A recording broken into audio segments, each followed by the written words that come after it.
בואו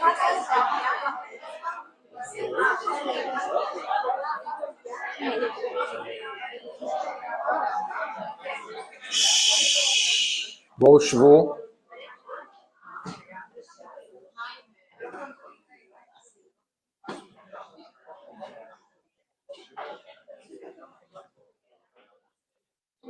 טוב, בוקר טוב, מזל טוב לחוגגת היום הולדת. אנחנו נמשיך היום בהקשר של אנטיביוטיקות, נתחיל גם עמידות לאנטיביוטיקה, ואם אתם זוכרים את השיעור הקודם, דיברנו על שיטות פיזיקליות, ובעצם דיברנו על חום ועל קרינה, והתחלנו לדבר גם על שימוש בחומרים כימיים, איך אנחנו מגדירים את הפעילות, אם היא בקטריוסטטית, צידלית או ליטית, ודיברנו כמובן על ה-MIC וה-MBC. לפני שאני צולל לאנטיביוטיקות, אני רוצה לדבר על 2-3 חומרים שאתם בטח חלקם מכירים, או את כולם מכירים, שאנחנו משתמשים בהם בחיטוי יומיומי, חלקו גם בעולם הרפואה, אבל בחלקו פשוט ביום יום בבית. שני המוכרים יותר משתמשים בהם לא מעט, זה קודם כל עולם האלכוג'לים, מבוסס האלכוהול, אתנול ואחרים. אלה חומרים בקטריוצידליים, שלמעשה מה שהם עושים, הם ממיסים את הממברנה.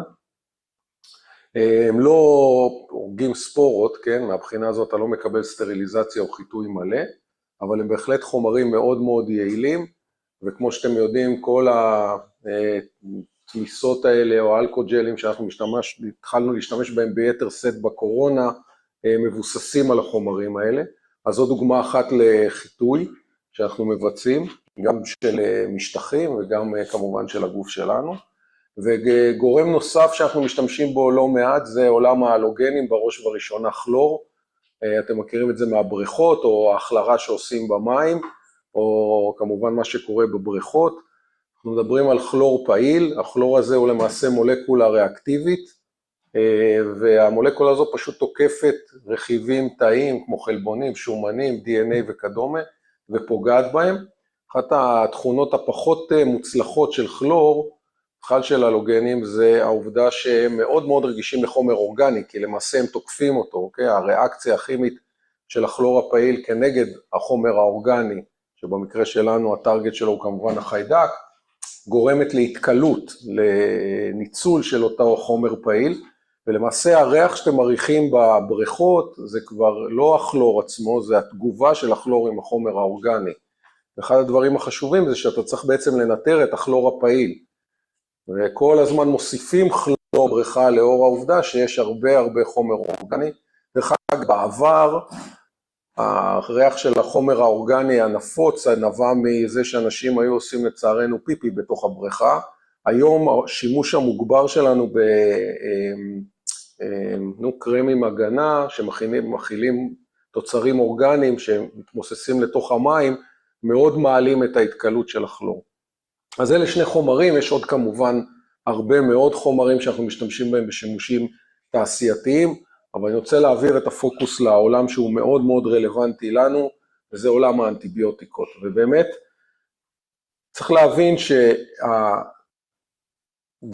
בוא נגיד החיפוש אחרי חומרים שיוכלו להרוג חיידקים, וכמובן לא לפגוע בנו, התחיל עם ההבנה שחיידקים הם גורמים לזיהומים. זה אנחנו מדברים על התקופה של פסטר וקוך, המאה ה-19, והרעיון היה בעצם, וזה אנחנו מכירים את זה גם מתרופות היום למחלות אחרות, כמו סרטן, שזה אפילו יותר צ'אלנג'ינג, שצריך להבדיל בין תאים שלנו חולים לבריאים, קצת יותר קל להבדיל בין תאים שלנו לתאים חיידקיים, אנחנו נדבר על זה בהרחבה עוד מעט, אבל הרעיון היה לחפש את אותו כדור פלט, אותו מג'יק בולט, שיהיה לו את הספציפיות כנגד החיידק, ולא יפגע בתאים של המאחסן, במקרה הזה שלנו.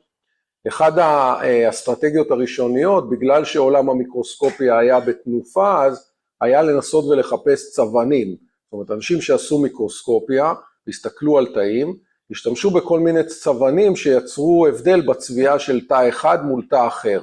והמחשבה הייתה שאולי בדרך הזאת נוכל למצוא חומרים שעצם הצביעה פוגעת בתא, משם תגיע הספציפיות וגם הפעילות האנטי-מיקרוביאלית, ובאמת היו שם כמה הצלחה וחצי כזו בכיוון הזה, אבל התגלית הגדולה באמת, כמו שאתם יודעים, והיא הפניצילין, הגיעה במקרה. דרך אגב, מי שקיבל את הכבוד לתגלית הפניצילין הוא כמובן אלכסנדר פלמינג, אבל יש עדויות שכנראה את התופעה הזאת, את המקרה הזה כבר תיאר סטודנט לרפואה בצרפת, כמה 20 שנה לפני זה, הוא פשוט לא ידע, הוא לא היה בקליבר של פלמינג, ואולי הוא גם לא הבין עד הסוף מה הוא מצא, ולכן התגלית די נשכחה, וגם הוא בטח לא קיבל את הקרדיט הראוי, אבל מי שלא מכיר, התגלית של פלמינג היא דוגמה קלאסית לניסוי שהתפקשש. אוקיי? בעצם מה שקרה לפלמינג זה שפלמינג היה חוקר של חומרים או אנטי-מיקרוביאליים, הוא עבד גם על איזוזים וכדומה, והוא כנראה שכח או נשאר לו על הצלחת על השולחן, על הבנץ' שלו במעבדה, הוא יצא לחופש, כשהוא חזר הוא פחות או יותר ראה את התמונה, הסטריק הזה, הנחש הזה שאתם רואים, זה סטריק של מושבות של חיידקים, כן? גידול של חיידקים, והדיסקית הזו זה לא דיסקית אמיתית, אלא זה פטריה שגדלה. עכשיו הדבר הזה קורה גם בימים אלה, כן? זה קורה אצלנו במעבדות, פחות ופחות, אבל בטח בתקופה של פלמינג, ששם יכולת החיטוי והסטריליזציה אולי לא היו הכי טובות, תופעה כזו קרתה לא מעט, ואני מניח שברגע שבטח זה גם מה שקורה היום, אתה מקבל תוצאה כזו, הניסוי הלך לפח, אתה זורק אותו להשמדה, ועוד אתה אפילו מפחד לפתוח את הצלחת, שהספורות של הפטריה הזו לא יתפזרו לך במעבדה, אבל פלמינג, וכאן היופי של התגלית שלו, עצר רגע, והבין שנפלה בידיו איזושהי תגלית שתשנה את פני הרפואה, אוקיי? כי בעצם מה רואים? את אותה בת הרג שדיברנו עליה קודם, בשבוע שעבר, שדיברנו על חיידקים, על איך אנחנו בודקים עמידות של חיידקים. אני שנייה אעביר את זה פה, בשביל החבר'ה בזום. אז הטבעת הזאת, למעשה זה טבעת של הפרשה של איזשהו חומר שהפטריה מייצרת, שמעכב את גידול החיידקים. התגלית הזאת נערכה, אנחנו בספטמבר 1928, אנחנו אוטוטו נחגוג 100 שנה לתגלית הזו, והיא בהחלט הביאה מהפכה אדירה. הוא הבין שכנראה יש פה חומר כזה, ולמה שפטריות ייצרו חומר כזה, או בכלל מיקרואורגניזמים? אז זהו, הגנה ותחרות, אוקיי? זאת אומרת, היצורים האלה נמצאים בסביבה, חלק מהחיידקים יכולים אולי להיות פתוגנים שלהם, פתוגנים של פטריות, חלק מהמקרים הם מתחרים איתם על מקורות המזון, ולכן הפרשה של חומרים אנטי-מיקרוביאליים על ידי יצורים חיים שמתחרים זה בזה, היא אסטרטגיה טובה. עכשיו, מה אמרת שזה הגנה ומה? הגנה ותחרות, מניעת תחרות. עכשיו, את התגלית הזאת גם לקחו פלורי וצ'יין, שבודדו את החומר ובאמת הביאו לעולם הרפואה את הפניצילין, האנטיביוטיקה הראשונה, וזה פשוט עשה מהפכה. בתקופה טרום האנטיביוטיקה, אנשים בעיקר מתו ממחלות זיהומיות פשוטות, כן? כל מיני זיהומים שהיום אנחנו אפילו לא סופרים אותם. אנחנו לוקחים אותם אנטיביוטיקה, בראש ובראשונה בקהילה, אבל בטח בבתי חולים, לא היו בנמצא. ופתאום היה ביד חומר אחד, שלמעשה אתה יכול לתת אותו, ותוך כמה שעות להעביר בן אדם ממצב קליני מאוד מאוד קשה, למצב שהוא קם והולך ובריא. עכשיו, זה כבר בפניו הייתה מהפכה גדולה, וברגע שהפניצילין יצא, באמת זה שיפר בצורה מאוד מאוד דרמטית את יכולת הטיפול באינפקציות, אבל היה שם עוד תגלית, וזה איפה צריך לחפש אנטיביוטיקות. עזבו רגע את הנושא הזה שאתם הולכים לחפש צבענים. לכו רגע לטבע, והניסוי מאוד מאוד פשוט. לכו לטבע, תגדלו מיקרואורגניזמים, תפיקו את מה שהם מפרישים החוצה, תטפטפו אותם על חיידקים, ותראו האם יש עיכוב של הגידול של החיידק או אין. שיטה מאוד מאוד פשוטה, ואת הדבר הזה עשה עוד חוקר שקיבל על זה פרס נובל שנקרא וקסמן, והוא גילה לא מעט מאבני הבניין שאנחנו משתמשים בהם עד היום. הרבה מהאנטיביוטיקות, הבסיס המבני של האנטיביוטיקות והטרגטינג שאותם הן תוקפות, התגלו בסקרין הזה, של באמת לאסוף הרבה מאוד מיקרואורגניזמים ודוגמאות, ולנסות להפיק מתוכם חומרים אנטי-מיקרוביאליים, אוקיי? אתה פשוט מנקה את החומר, אתה עושה ניקוי, אתה בודק את זה, יש כל מיני תהליכים של כרומטוגרפיה, של בידוד של החומר מכלל החומרים שמופרשים, בסוף קובעים את המבנה שלו, אוקיי? בשיטות כמו NMR וכדומה, ואז יש שתי אופציות, או שמסנטזים אותו באופן כימי, או שמייצרים אותו בתהליכים של ייצור ביולוגי, שאתה לוקח את המיקרואורגניזם הזה, או מבייט אותו, או מעביר את הגנים שבונים את זה לחיידק שאתה יודע לעבוד איתו, ואתה עושה פשוט תהליכי ייצור ביולוגיים. תכף נדבר על זה, כי בעצם מה שקרה מכאן צפונה, זה שבאמת הרבה מהאנטיביוטיקות שיש לכם היום, ואתם מכירים, הם למעשה אנטיביוטיקות שעברו תהליכים של כימיה תרופתית, של הוספות של כל מיני מולקולות כימיות כדי לשפר את הפעילות שלהם, החל מלשפר את היכולת לקבל את האנטיביוטיקה. לדוגמה, הפניצילין הראשון שהתקבל, היה אפשר לתת אותו רק בווריד, כי הוא היה רגיש לחומציות של הקיבה. האנטיביוטיקה הבאה שפורה הייתה לקחת את המבנה הזה ולהלביש לו איזה צ'ופצ'יק כדי לאפשר לנו לקחת אותו אורלית, שזה מקל מאוד על הטיפול והופך אותו הרבה יותר זמין. אבל אחר כך התחילו להלביש על המבנים האלה, אנחנו נדבר על זה קצת יותר בהרחבה, שתבינו לאיזה משפחה שייך הפניצילין, אבל היכולת הזאת של להלביש מבנים כימיים על מבנה בסיס, שאנחנו יודעים שיש לו פעילות אנטי-מיקרוביאלית, זה היה הסוד של איך שבעצם דחפנו את האנטיביוטיקות, ונדבר על זה לקראת סוף השיעור בקונטקסט של עמידות לאנטיביוטיקה והבעייתיות מהכיוון הזה. אבל אנטיביוטיקה, כמו כל תרופה שאנחנו צריכים לעשות, היא תרופה שצריכה לעבור למעשה איזשהו אישור, וכדי לקבוע את האישור הזה, אנחנו בעצם רוצים שיקרו שני דברים משמעותיים.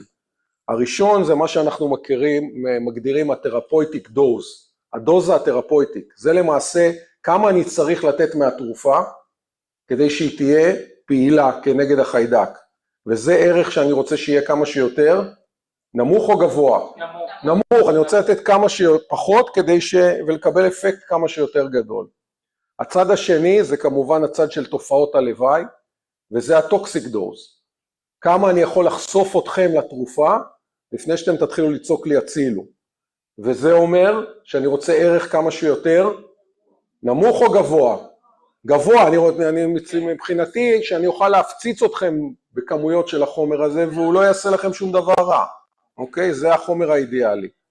למעשה מה שהם מקמפלים משני המספרים האלה זה ערך שנקרא תרפויטיק אינדקס, שזה הטוקסיק דוז, אני מזכיר לכם הערך שהוא כמה שיותר גבוה, חלקי התרפויטיק דוז, שזה כמה שיותר נמוך, ולכן התרפויטיק אינדקס ככל שהוא יותר גבוה, התרופה היא יותר טובה. עכשיו, אני אומר עוד פעם, במובנים רבים, יותר פשוט לפתח תרופה, לאנטי-מיקרוביאלית מאשר תרופה לסרטן, כי ההבדלים שקיימים בין חיידקים והתאים שלנו הם יותר גדולים, ויש לכם יותר נקודות ממשק שאפשר לתקוף שאולי אין להם הומולוג בתא שלנו, ולכן הם לא ייפגעו. הדוגמה הקלאסית ביותר לזה היא בראש וראשונה הדופן, הפפטידוגליקן. אוקיי, לתאים שלנו יש פפטידוגליקן? מה? מישהו אמר כן. מי שאמר כן, טעות לא טובה, תקן אותה לקראת המבדקים.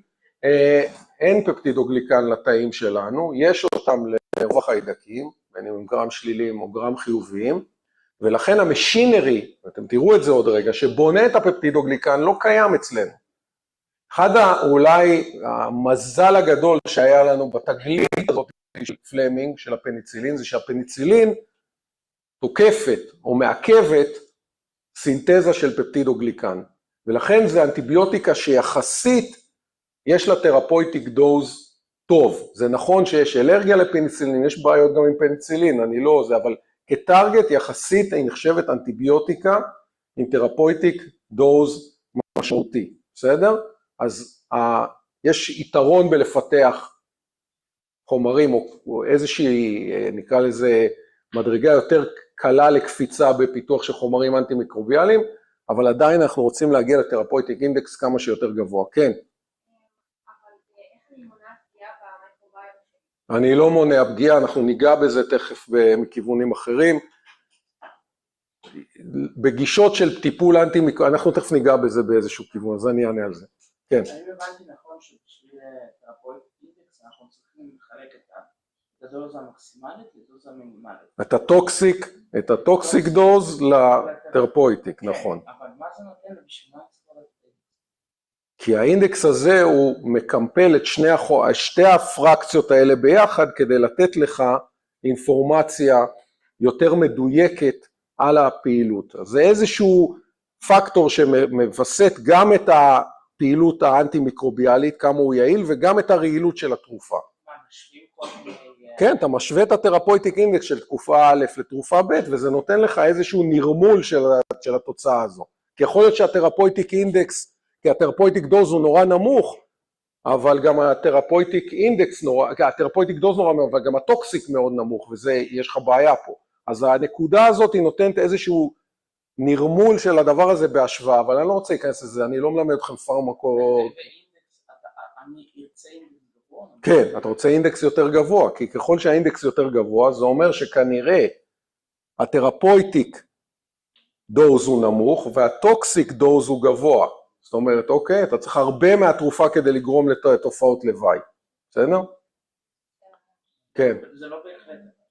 מבחינת הטוקסיק דוז, מדובר רק על תופעות לוואי, או ממש הרגש של לא, זה מגדירים, אני לא מתעסק בתחום הזה, אז אני לא ברזולוציה של הדבר הזה, איפה הפרמטרים. אני מניח שבהתחלה זה מתחיל מאסאים שמסתכלים על מוות של התא, כי זה מודלים שלא מסתכלים על עדיין בניסויי חיות, ויכול להיות שזה אפילו לא יגיע, בהמשך יכול מאוד להיות שגם נכנסים אלמנטים של תופעות לוואי מסוימות, כאילו התנהגותיות או זה. כן, טוב. אז דיברנו על זה שבאמת הפניצילין היה מהבחינה הזו מזל, כי הוא באמת עם תרופה שיחסית היה קל להכניס אותה, כי היא הייתה יחס מאוד בטוחה לשימוש, ונשאלתי קודם על הנושא הזה של השפעה על החיידקים, על המייקרוביום הטבעי. אז קודם כל שאתה לוקח דרך כלל אנטיביוטיקות, אנחנו מגדירים אותם לפי משפחות, אוקיי? לשתי קבוצות. מה שאני מגדיר הנאירוספקטרום דרגס, אוקיי? התרופות האנטי-מיקרוביאליות עם הטווח הצר, מול הברוד ספקטרום שהם בטווח הרחב. מה הכוונה? הטווח הצר זה אנטיביוטיקות שתוקפות קבוצות מסוימות של חיידקים, אוקיי? ואז אם תיקחו אותם, לא כל החיידקים שקיימים בסביבה ייפגעו. ברור לכם, לאור השאלה שנשאלתי, ברורה לכם היתרון של כזה תרופה, נכון? כי מה יקרה, מה הסיכוי שאני לוקח תרופה כזו, יש פחות פגיעה, אוקיי? יש פחות פגיעה באוכלוסייה הטבעית. אנחנו יודעים שיש לנו חיידקים טובים, כמובן שכשאנחנו במצב של אינפקציה, אנחנו מוכנים לספוג הרג גם של החיידקים הטובים, כדי להוריד את החיידק הרע הזה מהמפה, אוקיי? וגם בנאירוספקטרום דרגס איזושהי פגיעה תהיה בפלורה הטבעית שלנו, במיקרוביום הטבעי שלנו. הוא לא יישאר בדיוק אותו דבר, אבל זה יהיה פחות דרמטי ממה שנקרא ברוד ספקטרום דרגס, שזה אנטיביוטיקות שמכסות טווח רחב של חיידקים. עכשיו, למה אני אז בכלל צריך ברוד ספקטרום דרגס? תגידו, אני אעבוד רק עם נאו. מה? אז א', בחלק מהמקרים אני אפילו לא יודע מה החיידק, מגיע אליי מישהו שעכשיו לוקח לי זמן לזהות מה החיידק, לוקח לי זמן לאפיין למה הוא רגיש, למה הוא עמיד, יש מקרים שאני רוצה להגן על אוכלוסיות שיש להם מערכת חיסון לקויה, אני לא יודע מה יתקוף אותו, אני צריך להיות מאוד רחב, אז השימוש בברוד ספקטרום דרגס הוא בהחלט משמעותי, צריך גם לקחת בחשבון שהיום, כל אנטיביוטיקה כבר שיש לי, בין אם היא נאירו או ספק או ברוד, אני ארצה אותה, אוקיי? היא חשובה לי כי אנחנו באמת במצב שיש לנו פחות ופחות אנטיביוטיקות שעובדות, אוקיי? אז יש יתרון גם לברוד ספקטרום, אבל ברור שככל שנהיה יותר ספציפיים, המצב הזה יהיה יותר טוב. אין היום אנטיביוטיקות, זאת אומרת, הטיפול היחידי, ואני מקווה שיהיה לנו זמן ונראה את הסרט יחד, אם לא תראו אותו בלעדיי, הטיפול אולי היום הכי ספציפי שניתן הוא מה שנקרא פייג' תרפי, טיפול באמצעות פאז'ים, כי הפאז'ים מזהים חיידק מאוד מאוד ספציפי, ניגע בזה לקראת סוף השיעור, אז אני לא רוצה להתעכב. כן, הייתה שאלה, רגע, הוא שאל, אדון מסמס, הייתה שאלה. מעולה, יופי. נכון, לגמרי. מה? קומבינציות של אנטיביוטיקות בהחלט. שילוב של אנטיביוטיקות, כן, כן, בטח במקרים קשים מאוד, זה בהחלט. עוד מישהו? אחלה. הם שומעים אותי בבית, נכון? אני פה מדבר ככה, זה מקסימום לשמוע אותך. כן, שומעים. מעולה.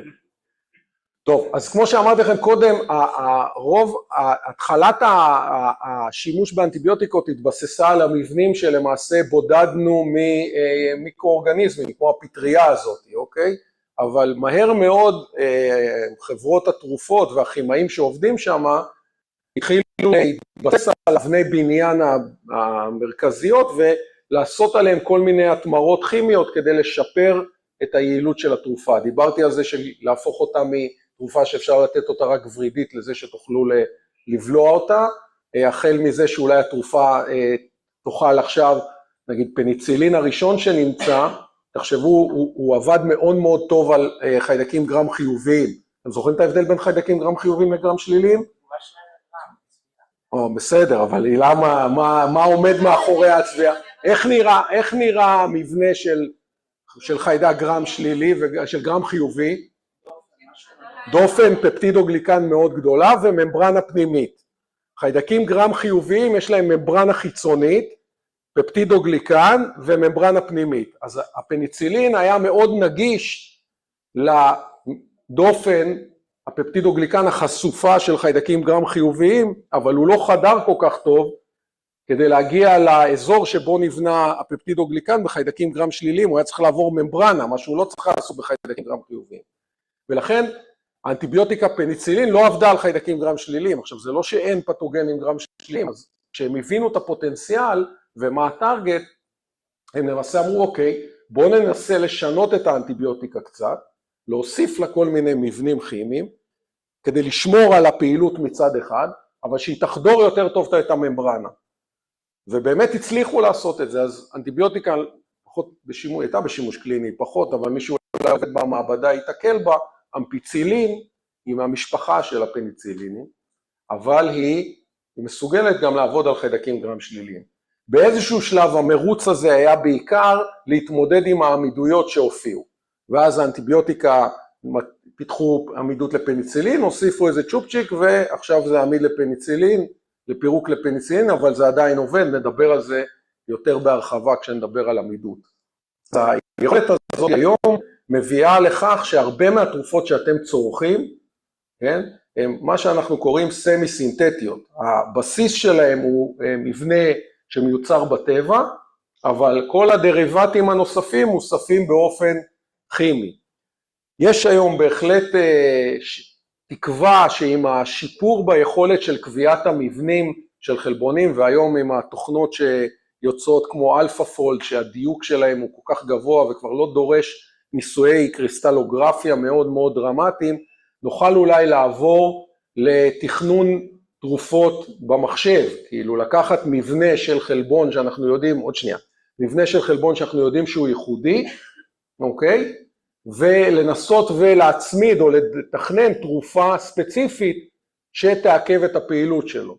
וברור לכם שברגע שיש לי לדוגמה את מבנה הריבוזום של החיידקים מול מבנה הריבוזום שלנו, זה פרס נובל שעדה יונת הייתה חלק מהזכייה שלו, הדבר הזה מאפשר לנו לתכנן בצורה יותר טובה מעקבי סינתזת חלבון כנגד חיידקים, ואנחנו מקווים שמשם תגיע חלק מהבשורה של חומרים חדשים. אותה שאלה.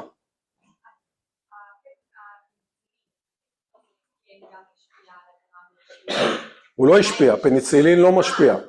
פניצילין לא עובד על הגרם שלילים. אמרתי, עשו שינוי ופיתחו חומר שנקרא אמפיצילין, שיש לו איזשהו צ'ופצ'יק כימי על המבנה, תכף אתם תראו איך פניצילין נראה, והוא מצליח לעבוד גם על חיידקים גרם שלילי. כן, זה מה שאמרתי, הכימיה התרופתית לוקחת אבן בניין בסיסית, ומתחילה להלביש עליה כל מיני מולקולות כימיות כדי לשפר את הפעילות של האנטיביוטיקה. היא עדיין תוקפת את אותו אתר מטרה, מה שמביא אותי לאתרי המטרה הנפוצים שהחומרים האנטי-מיקרוביאליים שאתם משתמשים בהם תוקפים.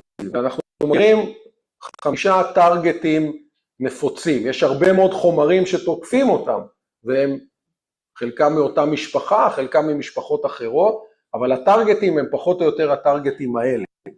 הראשון, הפפטידוגליקן, יכולת הסינתזה של הפפטידוגליקן, בניית הפפטידוגליקן. אנחנו למעשה מעכבים את היכולת הזו, או פוגעים ביכולת הזו, ובצורה כזאת פוגעים בחיידק.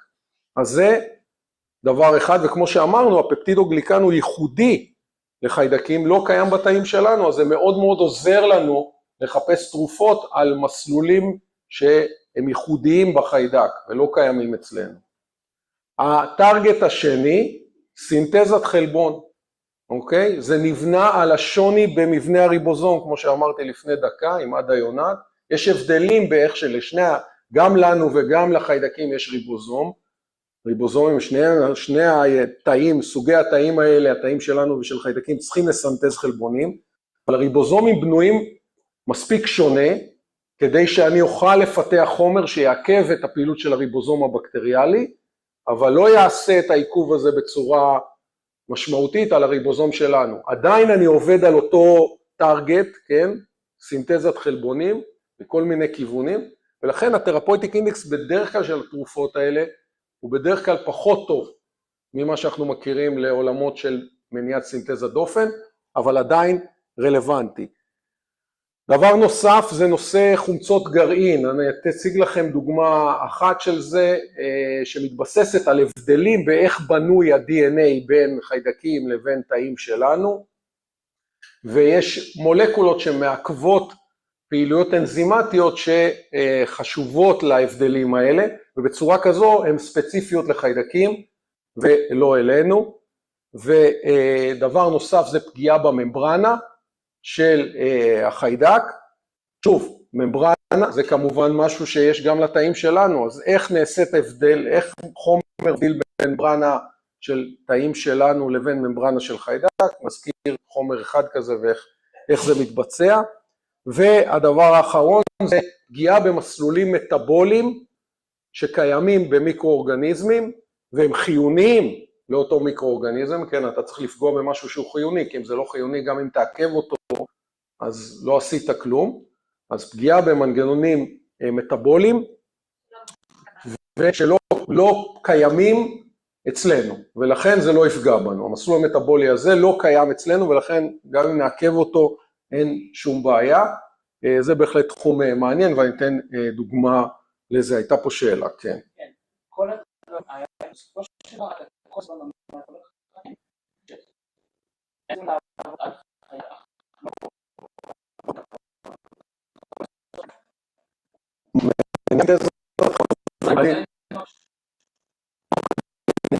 שבאיזשהו אופן לא מאשר לריזום הבקטריאלי לבצע את סינתזת החלבון. זה יכול להיות מזה תכף אני אגיד על זה קצת יותר, אבל לא הרבה יותר. זה יכול להיות מזה שהריבוזום לא יכול לבנות, הרי יש שתי תתי יחידות, לא חלבון מסוים, הריבוזום עצמו, אוקיי? הריבוזום עצמו, הריבוזומים לא יכולים לבנות את שני התתי יחידות, ה-tRNA לא מצליח להגיע, אין אינדיציאציה של טרנסליישן, יש כל מיני טרגטים תחת המטריה הזאת שנקראת מניעת סינתזת חלבון, אבל התוצאה הסופית היא שכשאתה מוסיף אחד מהחומרים ששייכים למשפחה הזו, ואתה בודק האם החיידק מסוגל לסנתז חלבון, הוא לא מצליח. כלל החלבונים בתא, לא חלבון ספציפי. זה פגיעה בממברנה. יש ממברנה, אני שם חומר, במובנים מסוימים, האתנול הוא כזה. עכשיו אנחנו, גם התאים שלנו רגישים לאתנול, אבל אתם עושים, כשאנחנו עושים את זה על תאים בעור שלנו, אז הפגיעה המינימלית שקורית בריכוזים האלה היא לא דרמטית, בעוד שהפגיעה שקורית לחיידק היא דרמטית, אוקיי? אקונומיקה זה אחלה חומר אנטי-מיקרוביאלי, כן? אבל ברור לכם שאם אני חשוף את התאים שלנו, הוא יהרוג גם אותנו, למרות שטראמפ המליץ להרוג קורונה עם אקונומיקה. אז כן, כנראה. בקיצור, אז צריך באמת לראות שהפעילות היא ספציפית בהקשר הזו ויודעת להבדיל, ובאמת האנטיביוטיקות שאתם מקבלים הם כאלה. אוקיי, אז אני רוצה לדבר על משפחות הפגיעה בדופן. להתחיל בקבוצה הראשונה. פניצילין הוא אחד מהם. יש חומרים נוספים, תמחקו רגע את ספלוספורינים, זה קצת, הוא חומר, הוא קבוצה אחרת, אבל היא שייכת למשפחה הזאת של, תכף נדבר עליהם, של... לא למחוק, אבל לא, עזבו, שכחו מזה. ונקומיצין ופניצילין, ונקומיצין ובסיטרצין זה חומרים שונים לגמרי, אין ביניהם דמיון, אוקיי? אבל הם תוקפים כולם את הדופן. הסיבה שאמרתי לכם שתשימו רגע בכוכבית את ספלוספורינים, כי הקבוצה הגדולה ביותר של חומרים שאנחנו משתמשים בה, והיא מאוד מאוד משמעותית, שאליהם שייך הפניצילין, ואליהם גם שייכים הספלוספורינים, וכמו שאתם רואים עוד שתי קבוצות, המונובקטמים והקרבפנמים, הם כולם חומרים שנקראים חומרים בטא-לקטמיים, אוקיי? כל החומרים האלה נקראים בטא-לקטמיים, והסיבה שהם נקראים בטא-לקטמיים, זה שאבן הבניין המרכזית, בסדר?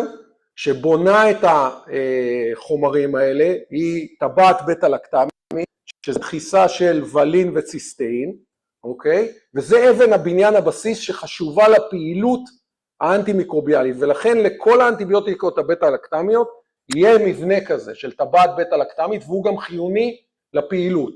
עכשיו, אתם רואים שיש שם ארים, פה, אתם רואים את האר כאן, בסדר? אז זו דוגמה אחת, אבל יש הרבה, הארים זה התוספות הכימיות האלה שאני מדבר עליהן, זה כל מיני תוספות שאפשר להוסיף, ואז אפשר בעצם לקבל דריבטים על המבנה הזה. עכשיו, חלקי 4 תת קבוצות, יש ביניהם קצת הבדל איך שהטבעת נראית, אבל עדיין יש בה טבעת בטא-לקטמית, וזה מתחלק לפניצילין, שבפניצילין כמובן שייך הפניצילין, והאמפיצילין שדיברתי, וספלוספורינים שזה קבוצה, עדיין יש לה טבעת בטא-לקטמית, אבל היא שונה קצת מהפניצילינים, ויש קבוצה נוספת של מונוקטמים וקרבפנמים, ובכל אחד מהם יש עשרות חומרים שהתמירו עליהם, על האבן בניין הזאת, רכיבים שונים, אוקיי?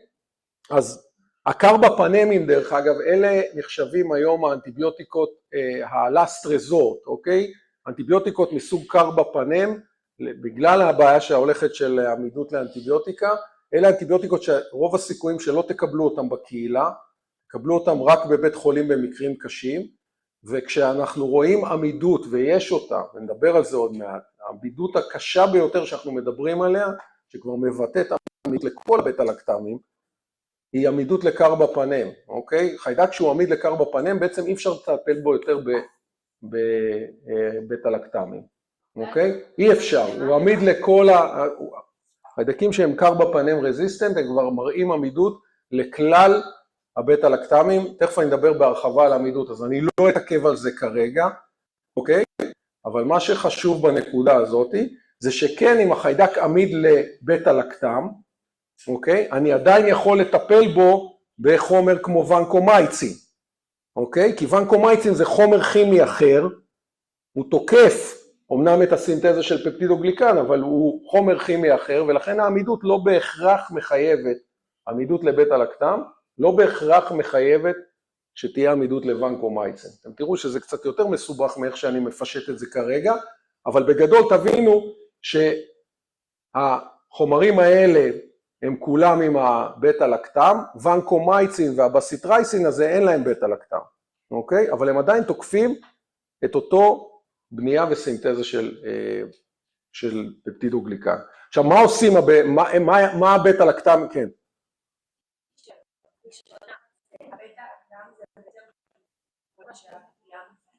כן, הפניצילין, הפניצילין לא נראית ככה, יש לה עוד איזה מבנה, אבל הפניצילין בנתה את החומר הזה בצורה אנזימטית, כן. הפטריה בנתה את הזה והפרישה אותו, כן. לא קשור, בואו לא נטפל בזה, זה לא קשור. עמידות, זה קשור לעמידות, הרבה פעמים החיידקים הטורפים הם מאוד, יש להם עמידות, קשה לטפל בהם, אבל המושג טרפה מגיע ממקום של איך הוא תוקף מאחסן, לא קשור לעמידות.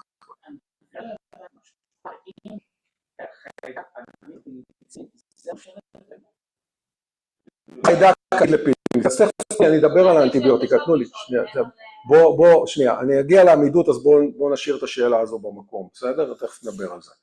עוד משהו? כן. אני אומר, יש עוד חומרים שהם לא בטא-לקטמים, שמסוגלים לעכב סינתזה דופן, זה מה שאמרתי. בהקשר הזה אמרתי, ונקומייצין ובסיטרייסין הם חומרים שונים שאין להם בטא-לקטם, אבל הם עדיין יודעים לתקוף את הדופן. בסדר? פניצילין וספלוספורינים הם גם תוקפים את הדופן, אבל הם שייכים למשפחה הבטא-לקטמית. בסדר? כמו מונובקטמים וקרבפנמים. אוקיי, אז מה בעצם קורה פה? מה המעכבים? אני מזכיר לכם איך בנוי פפטידוגליקן. בסדר?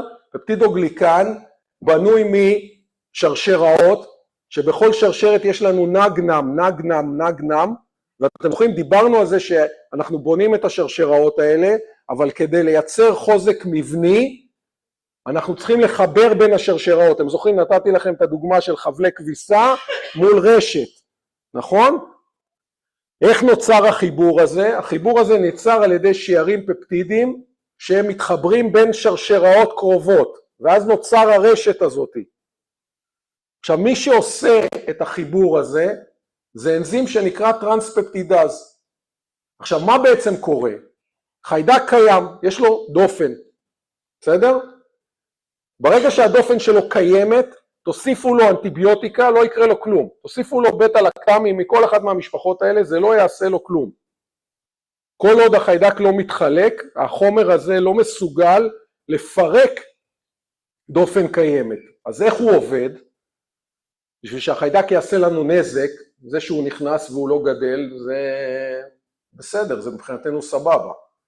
איפה מתחיל להיות הבעיה? שהוא מתחיל להתחלק כל 20-30 דקות. עכשיו, כדי להתחלק מה הוא צריך לעשות? הוא צריך לבנות דופן, ואז מה הוא עושה? הוא מתחיל לחתוך בעצמו את השרשראות, ולהתחיל להכניס את האבנים האלה, את אבני הבניין, ולהאריך את השרשראות. אז את זה הוא עושה סבבה, אבל כשיש חומר בטא-לקטמי בסביבה, והוא בא לשדך בין השרשראות, החומר האנטיבקטריאלי תופס את האנזים, את הטרנספפטידז הזה, ומעכב אותו. ולכן מה קורה? החיידק בונה דופן, אבל הוא לא מחזק אותו. ולכן השרשראות נבנות ולא מצומדות אחת לשנייה, ובסופו של דבר הלחץ הפנימי בתוך התא הוא גדול מדי והתאים האלה מתפרקים. ולכן האנטיביוטיקות האלה עובדות על חיידקים מתחלקים. אוקיי? אם החיידק לא יתחלק, האנטיביוטיקה לא תעבוד, אבל כמובן שחיידק נכנס לנו לתוך הגוף, הוא אמור להתחלק. בטח שאנחנו מרגישים רע, זה אומר שהכמויות שלו הן גדולות. בסדר? כן. שנייה. כן.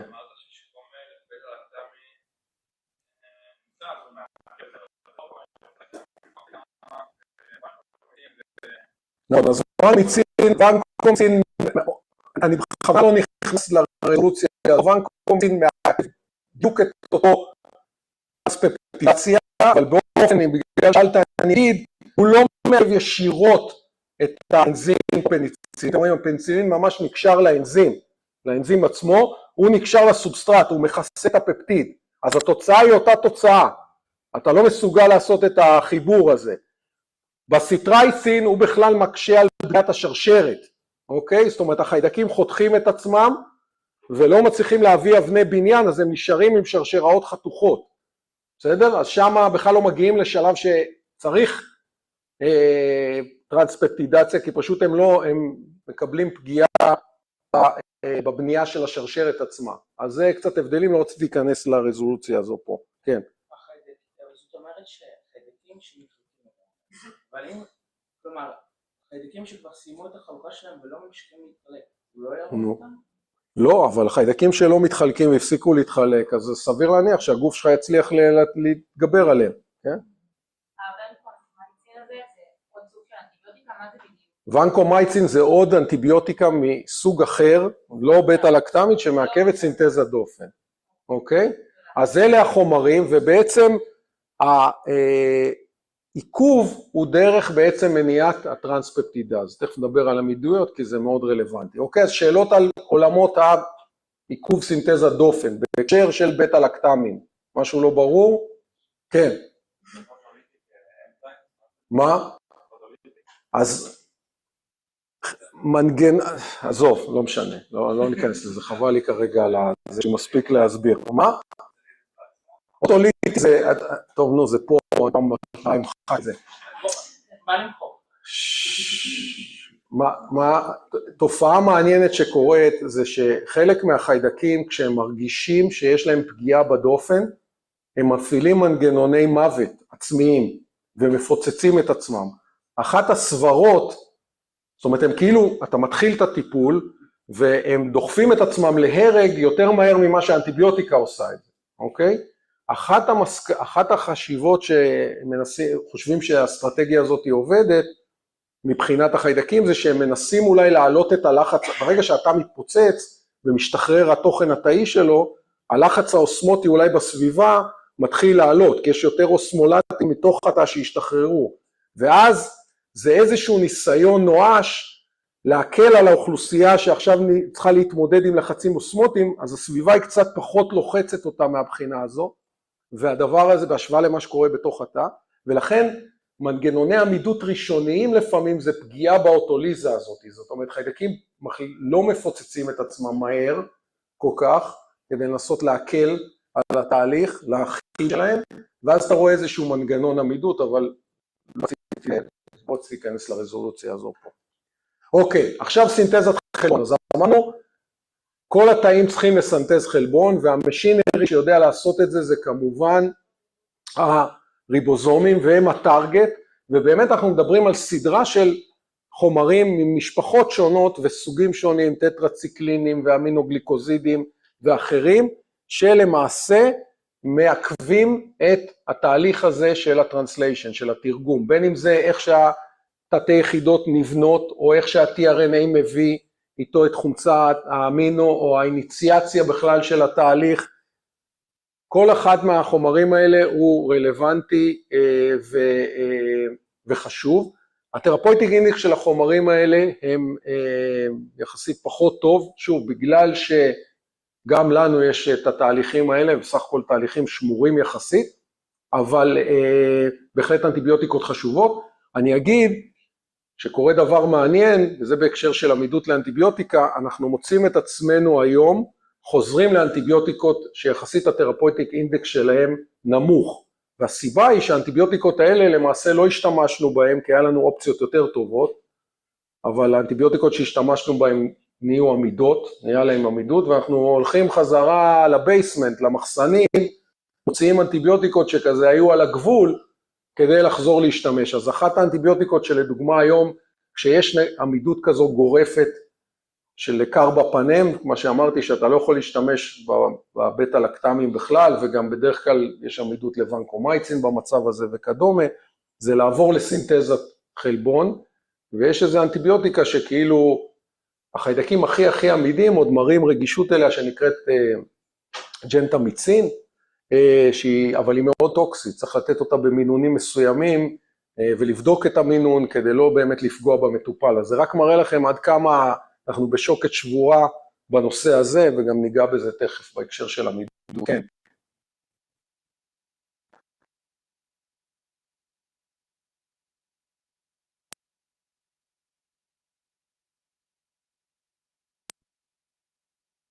יש ריבוזום גם פה וגם פה, ויש הבדלים, הם דקים יותר מזה שבכלל טרנספפטידאז כזה וייצור של פפטידוגליקן, אין בכלל משינרי כזה, אז זה הרבה יותר קל לעכב מנגנון שלא קיים בכלל, פה זה דקויות יותר קטנות בעיכוב. הכל צריך לזכור.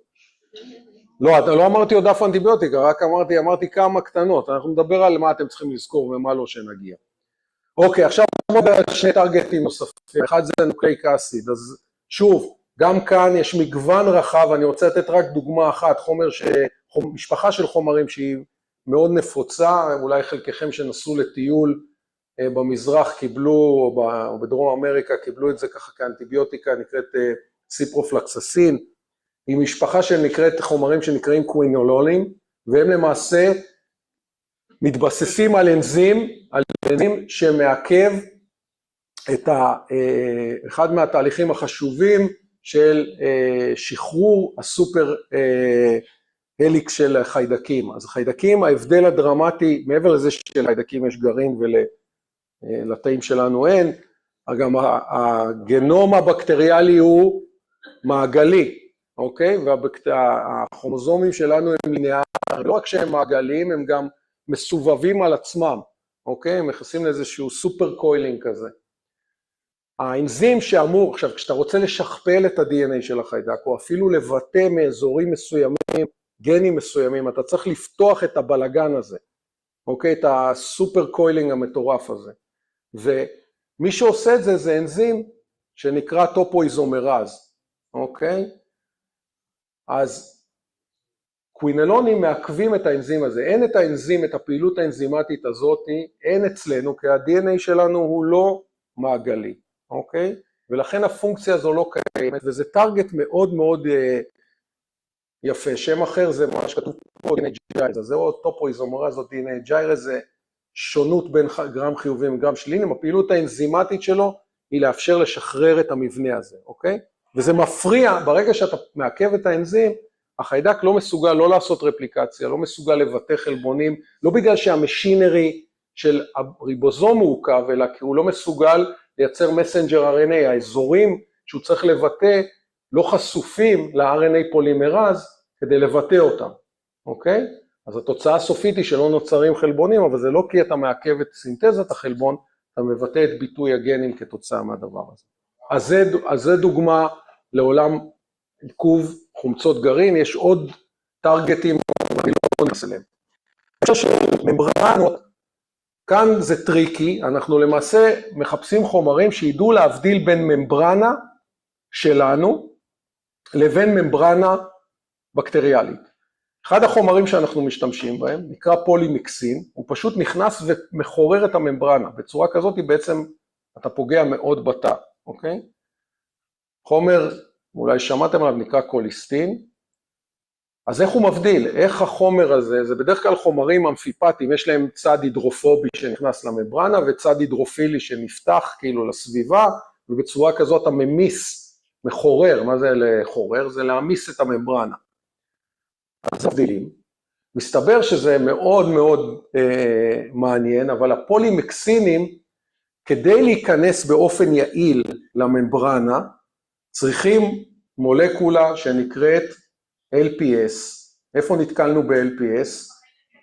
גרם שלילים. איפה, דרך אגב, החומרים האלה של תוקפים את הממברנה הפולימקסינים, באמת הטרגט שלהם זה הממברנה של חיידקים גרם שליליים, כי היא זו שחשופה. בחיידקים גרם חיוביים, הממברנה הפנימית יש שכבת פפטידוגליקן, זה הרבה יותר קשה להגיע ולתקוף אותה, אוקיי? אבל בחיידקים גרם שליליים, חומרים שמונים ממברנה, פוגעים בממברנה, הם מאוד חשופים, אבל אז יש בעיית הספציפיות. אז מסתבר שה-LPS הוא כמו, הוא עזר להכנסה של הדבר הזה, הם נקשרים ל-LPS, ודרך הקישור ל-LPS מוצאים את עצמם מוחדרים לממברנה ופוגעים. אז סתם, מה לדעתכם יכול להיות עמידות לקוליסטין? שינויים ב-LPS, שה-LPS לא יזהה או לא יקשור את האנטיביוטיקה, ואז הוא בעצם הופך להיות כמו תא שלנו, אוקיי? דרך אגב, בעבר הייתה התלהבות מאוד גדולה מפפטידים אנטי-מיקרוביאליים. פפטידים אנטי-מיקרוביאליים, יש להם, באמת, אפשר לסנטז אנטיביוטיקות מעולות, והבעיה זה הספציפיות שלהם. כשהתחילו לעשות מבדקים של טוקסיות, הם פשוט לא ידעו להבדיל טוב בין ממברנה שלנו לממברנה בקטריאלית, ולכן הם עובדים מדהים, אבל הם לא רלוונטיים לטיפולים קליניים, בטח לא בתוך המאחסן, אולי טופיקליים יותר, אבל כאילו על גבי האור וכדומה, אבל פחות מההקשר הזה.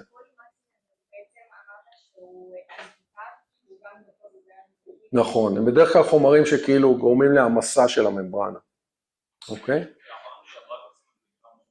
נכון, הפולימקסינים הם לשימוש בעיקר בגרם שליליים, כן, בזכות ה-LPS. קוליסטין הוא תת חומר במשפחת הפולימקסין. אפשר לשאול שאלה קודם? לא, סתם, כן. נכון, אבל זה פעילות אחרת. הוא נקרא, בגלל זה אני עשיתי פה, בגלל שלא זכרתי את הג'יירז, אמרתי ישר את הטופואיזומרז, הפעילות של הטופואיזומרז הבקטריאלית היא שונה במהות שלה, זה נקרא אותו אנזים, השם הוא אותו שם, הפעילות היא אחרת. אז זה תמיד קורה. המבנה זה פעילות אנזימטית שונה לגמרי, בסדר? בפעילות שלו. הם לא מעכבים את הייצור של הטופואיזומרז, הם מעכבים את הפעילות של הטופואיזומרז. אוקיי?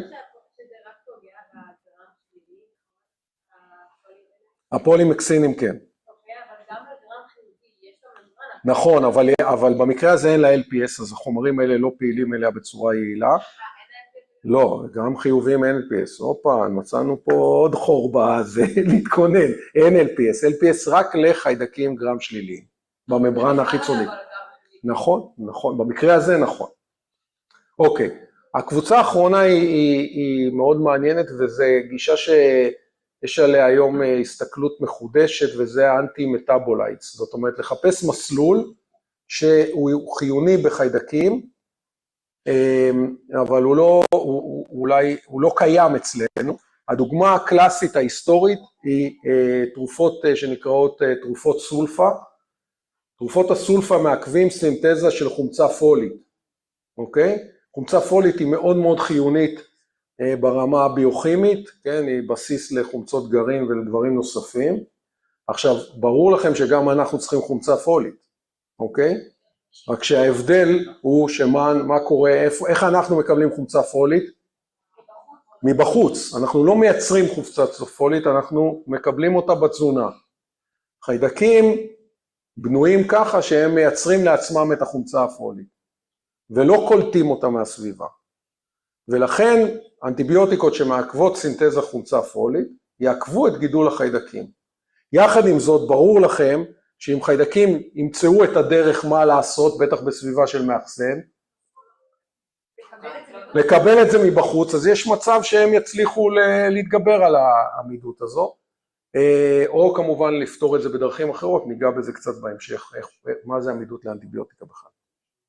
בכל מקרה, זה מציג אבל את הקונספט, והיום אני יכול להגיד לכם שמחפשים מסלולים כאלה בהקשרים של חומצות שומן מסוימות, שהן ייחודיות ושחיידקים מייצרים אותם והן חיוניות להם, אבל או לא קיימות, או כמו שאנחנו דיברנו על חומצה פולית, מקבלים אותם בתזונה. זה בהחלט טרגטים חשובים ורלוונטיים בחיפוש לחומרים מעכבים חדשים. אז כמו שאמרתי, 5, מניעת סינתזת דופן, מניעת סינתזת חלבון, דברים שקשורים לכל עולם חומצות הגרעין, דברים שקשורים לפגיעה בממברנה, ועיכוב של מסלולים מטאבוליים ייחודיים. אלה 5 הטרגטים, תחת כל טרגט יש משפחות והרבה מאוד סוגים של אנטיביוטיקות. יש פה רשימה, אל תדאגו, אני לא מצפה מכם ללמוד את כולה בעל פה, נחדד את הנקודה, אתם רואים פה,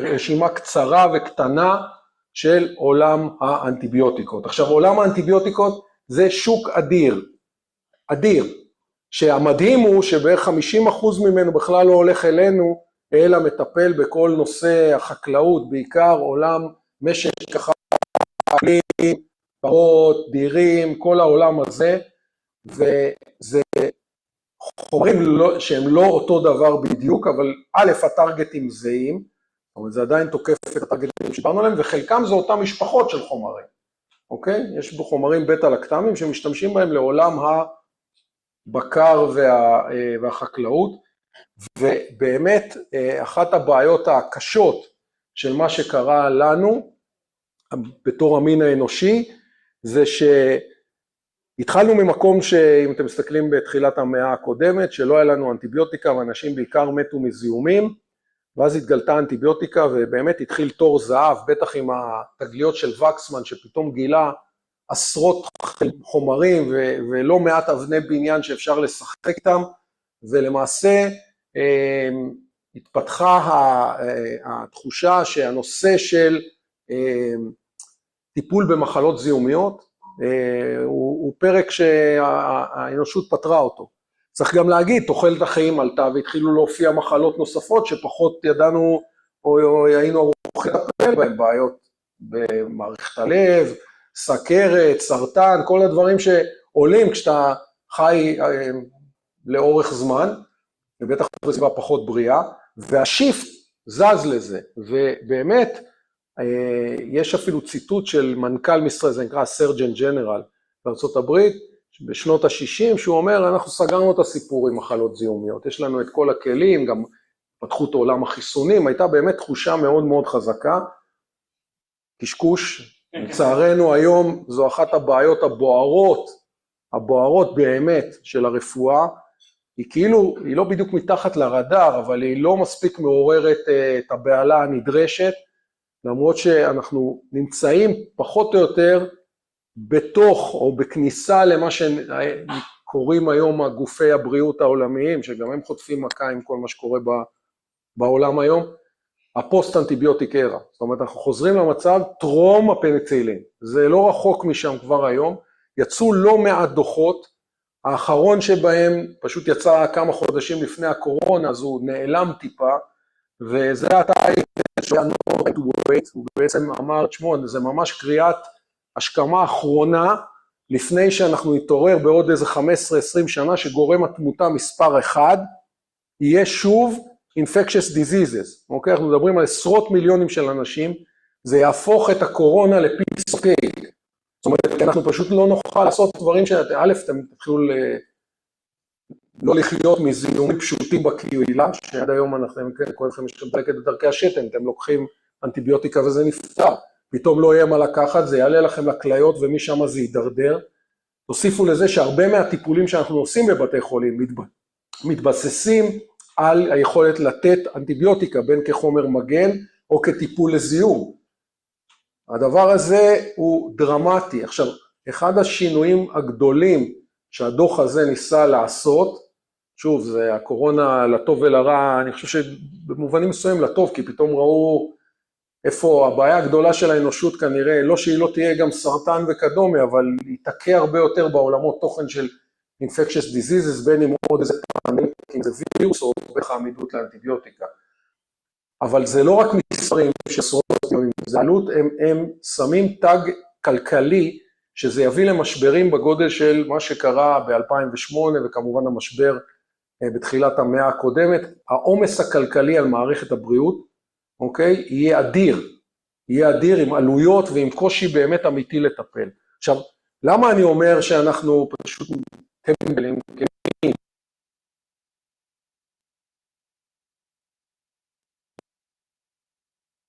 כי הוא פשוט מראה כמה עיוורים היינו.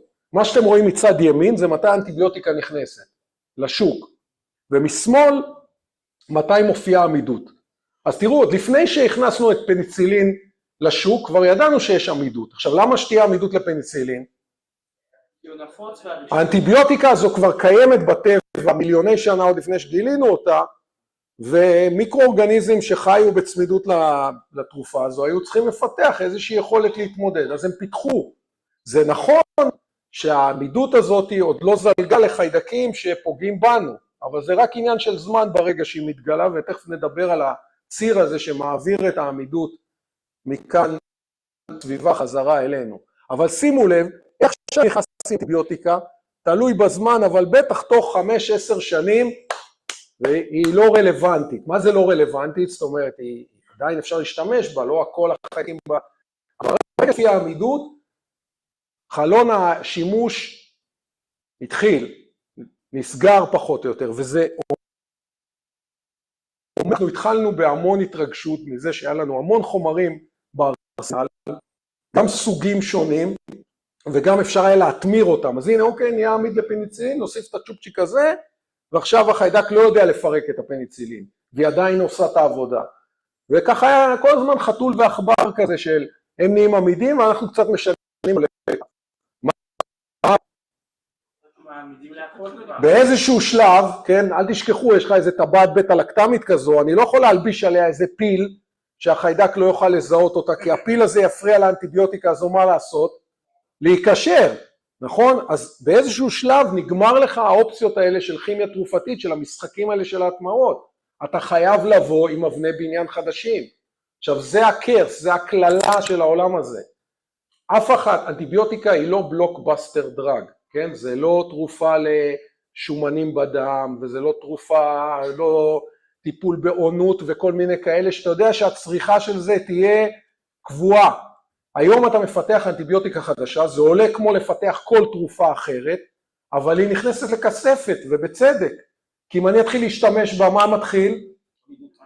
לא ישר, אבל אם אני אתחיל להשתמש בה הרבה, אז מהר מאוד אני אגלה עמידות. ולכן אנחנו למעשה צריכים לנהל את המשק הזה אחרת, וזה צריך לייצר אינסנטיבס לחברות התרופות, ראיתי? אינסנטיב לחברות התרופות, כדי לבצע מחקר בדבר הזה. כסף ממשלתי צריך להניע הרבה יותר את הגלגלים, כדי להפוך את זה אטרקטיבי. בסדר? אז זה שוק שמצד אחד חווים אותו, מצד שני חברות התרופות, א', לאורך השנים הלכו וצמצמו, כי הם הסיטו את עצמם לתרופות האלה, שהם יותר בלוקבאסטרס, כאלה שימכרו באמת המון כסף, ואנחנו במצב טוב, מאוד מאוד לא בהקשר הזה, כן. חיידקים לא יכולים לשכוח עם נדנדים. לא, תכף נדבר על הלשכוח הזה, זה לשכוח. כמו החמה הפולניה שלך, אף פעם לא תשכח. נו. לא שומע. מה ניתן היה לעשות? אנחנו תכף ניגע בזה, תכף נדבר מה הדרייברים, אפשר היה לעשות הרבה. אוקיי. אז מה הם אומרים לעשות? בוא נתחיל מזה. מה הציעו בזה? הם אמרו, אנחנו חייבים לעשות גישה הוליסטית. הגישה הזו בעצם צריכה לטפל בכל הנקודות שמגבירות את הדבר הזה. אז מקום אחד זה באמת, חברות תרופות, אקדמיה, תתחילו לחקור בכיוונים האלה, תביאו לשוק חומרים חדשים, בסדר? תפתחו חומרים אנטי-מיקרוביאליים, אבל זה לא רק זה. תעשה חינוך, תחנך את מערכת הבריאות לא לפזר אנטיביוטיקה, כמו שהיא עשתה בעבר. כשאני הייתי ילד, היה לך היום שפעת, וירוס אנטיביוטיקה לא פוגעת בו. הייתם אומרים, יאללה, לא יזיק, לא יועיל. לא יזיק, לא משנה, אתם יודעים מה רציתי להגיד. בכל מקרה, אבל זה בעיה, למה? כי מה קורה? אני לוקח היום אנטיביוטיקה, וזו הבעיה באנטיביוטיקות. הן גורמות לחץ סלקטיבי מאוד מאוד חזק על הסביבה. עכשיו מה קורה? אנחנו לוקחים, ומשם הדרייבינג פורס המשמעותי ביותר, לדוגמה, שימוש באנטיביוטיקות בעולמות הבקר, אוקיי? הדבר הזה הוא סופר בעייתי. למה? כי הם משתמשים בריכוזים מאוד נמוכים כדי להעלות את היילד שלהם, את התפוקה. תחשבו, אתם נכנסים ללול כזה, יש שם אלפי תרנגולות, הסיכוי שיהיה זיהום הוא מאוד גבוה. אז הם נותנים מינון נמוך של אנטיביוטיקה כדי לשמור על הבריאות שלהם, זה נשמע הגיוני. סבבה? וזה שוק אדיר, וזה מגדיל את התפוקה שלהם. אממה, אם אתה רוצה לפתח עמידות לאנטיביוטיקה, הדרך הכי טובה, ואני אנסה להראות לכם, לא, זה לא לאכול יום, זה לתת ריכוז נמוך. אני לא יודע אם אני אנסה להראות לכם את הסרט שאני אסיים, אני רוצה לצאת מההקלטה. יש עבודה מדהימה, אם אתם רוצים לראות אבולוציה לעמידות לאנטיביוטיקה, סרט שמראה איך תוך 11 יום, ויזואלית, אתה רואה איך חיידקים נהיים עמידים. פי 1000 מהריכוז. עכשיו, אם אתה רוצה לעשות את זה, פשוט תיתן מדרגות קטנות של אנטיביוטיקה. אל תיתן ריכוז גבוה, שאת זה הם לא רוצים, כי אז הסחורה נפסלת, וגם זה עולה הרבה כסף. אתה נותן מינון נמוך, שמאושר לשימוש. ואז מה קורה?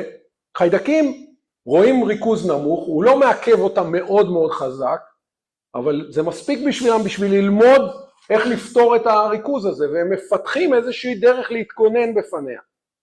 בסדר? עכשיו, בהתחלה מפתחים את זה חיידקים שהם לא מסוכנים לנו, איזשהו חיידק. עכשיו, אתם לוקחים את השניצל הזה, בסדר? אחרי שלקחו את הזה, ושמים אותו על הצלחת, על הקר שיתוך שלכם ועושים משהו, ואחר כך אתם באים עם עגבנייה וחותכים עליה סלט, והחיידק שהיה לה שניצל ויש בו קצת עמידות לאנטיביוטיקה, נכנס, נדבק לעגבנייה ונכנס לכם לבטן. עכשיו, החיידק הזה לא עושה לכם כלום, הכל טוב ויפה, אבל בתוך המעיים שלכם מסתתר איזה חיידק פתוגני שלכם, הוא לא עושה כלום, ואיכשהו הוא משיג את המידע הזה של העמידות לאנטיביוטיקה, ועכשיו הוא נהיה עמיד. אז אתם נושאים בבטניכם חיידק עמיד. רוב הסיכויים שאתם אנשים בריאים, מערכת חיסון, הכל טוב ויפה. אבל מה הלכתם לבקר את סבתא שלכם בבית חולים? נתתם להם נשיקה, אכלתם יחד מאותו סנדוויץ', והחיידק הפתוגני העמיד הזה נהיה עמיד אליה, נכנס אליה לגוף, אבל היא מערכת החיסון שכבר לא משהו. ואז חילה, ומטפל אנטיביוטיקה, ומה אנטיביוטיקה, חיידק עמיד, ועכשיו סבתא שלכם נמצאת בחדר עם עוד מישהו, והרופא לא בודק אותה מספיק סטרילית, ובא ומחטט בו אחר כך, והופ, זה שלידה גם חטף.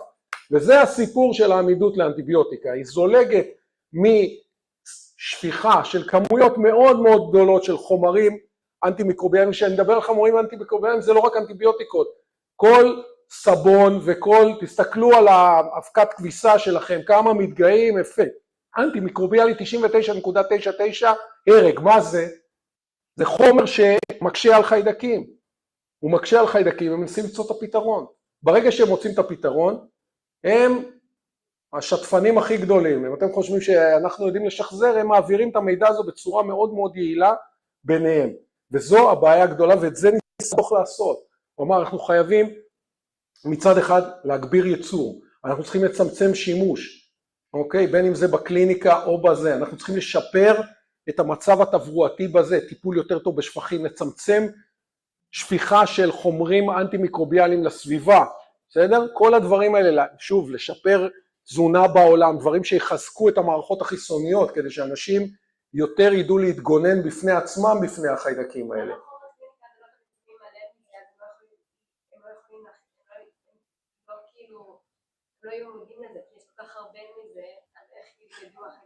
כי בסוף החומר הזה נמהל, אם אני היום לוקח, אני אפילו לוקח ריכוז אנטיביוטיקה גבוה, לא כל האנטיביוטיקה, חלק מהאנטיביוטיקה שאני לוקח, אני מוציא אותה החוצה והיא עדיין קיימת, אבל כבר היא נמהלת בסביבה, ועכשיו מגיע חיידק במערכת הביוב, בסדר? שהוא רואה ריכוז אנטיביוטיקה נמוך, היא קצת מפריעה לו, היא לא באמת זה, הוא מוצא את הפתרון איך לחיות איתה, והפתרון הזה עכשיו אימפרינטד, ועכשיו החיידק הזה יעביר אותה לאיזה חיידק אחר, וזה יעבור לחיידק אחר, בסוף זה חוזר אליי עם עמידות.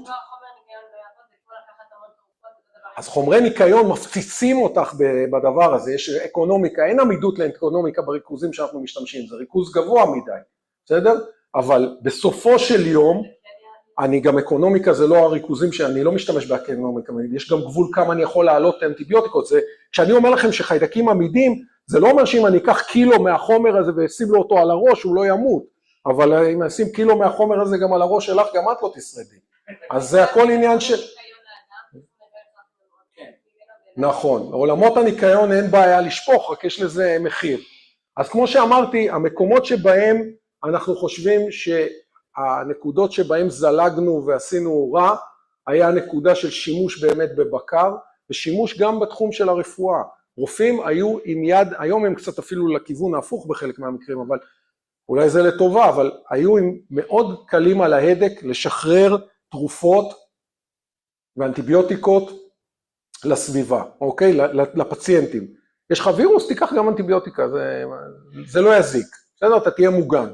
אבל זה מזיק, אם אני לוקח, כל פעם שאני משתמש באנטיביוטיקה, קוראים התהליכים האלה של סלקציה, זה הבעיה הגדולה באנטיביוטיקה, היא מפעילה לחץ סלקטיבי על החיידקים, ומישהו צריך למצוא את הפתרון, או הם מנסים למצוא את הפתרון, והם ימצאו את, ה-bad news, אולי good news אם אתה מיקרוביולוג, ה-bad news זה שאנחנו לא ננצח במובן הזה, שלא נמצא חומר שיהרוג אותם, אנחנו כל הזמן נצטרך, אם אנחנו רוצים לשרוד מולם, עם אריכות ימים, אפשר להחליט שחוזרים לממוצע של גיל 40, אבל תוחלת חיים, אבל אם רוצים להמשיך לחיות כמו שאנחנו מכירים את העולם המערבי, אנחנו חייבים לפתח אנטיביוטיקות.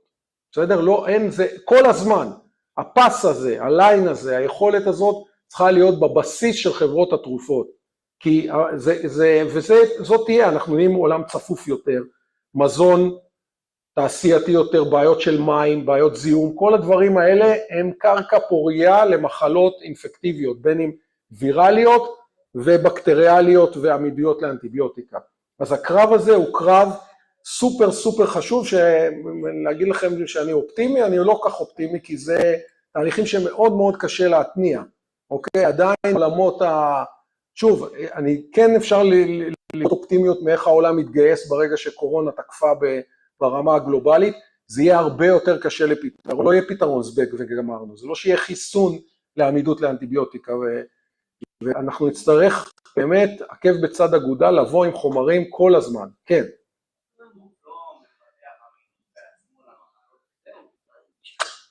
גם פה, שוב, מה זה לא מפתח? העובדה שאתה בריא, בסדר? רוב הזמן אתה בריא, אבל בסופו של דבר, פעם אתה נופל, חיידק מצליח, או איזה מיקרואורגניזם מצליח לתקוף אותך, ואתה רגיל לקחת אנטיביוטיקה ולהבריא, אבל יגיע ביום שלא תוכל לקחת ולא תבריא. אם אני לא אקח, הוא להגיד טוב, אני תהיה פה לשבוע, במקום 3 אז זה תלוי, אז בבקשה, אז אני אומר, אתה אדם בריא, למה תוחלת החיים הייתה 40? כי עד גיל 40 זה עוד עבד, הגוף בריא, הגוף זה, הוא יודע להתמודד.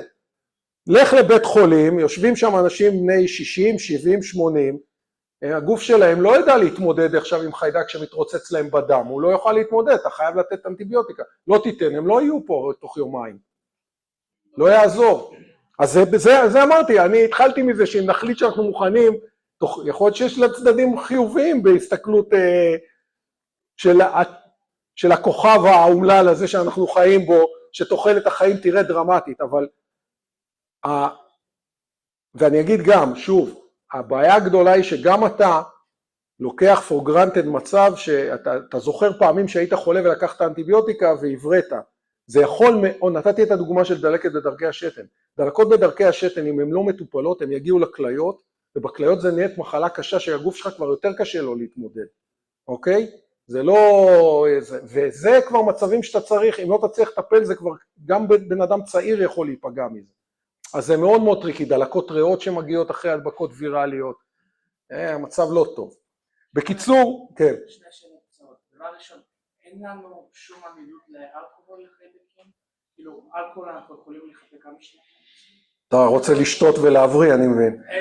פעם זאת הייתה שיטה. לא, בסדר, לא, זה לא, עמידות לאלכוהול היא, שוב, בריכוזים שאנחנו משתמשים היא לא ריאלית לטיפול פנימי, היא טובה לטיפולים, מה שנקרא, חיצוניים. ומה עם UF?